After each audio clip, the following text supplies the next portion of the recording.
Hello and welcome. In this video, I'll show you how to make a Memoji on Android.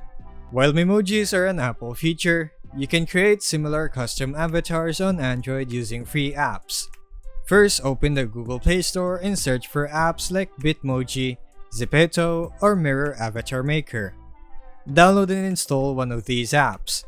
Once installed, open the app and start creating your avatar by choosing your skin tone, hairstyle, eyes, outfits, and accessories.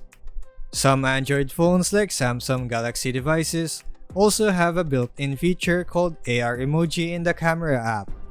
Open the camera, switch to AR emoji, and create your personalized character right there.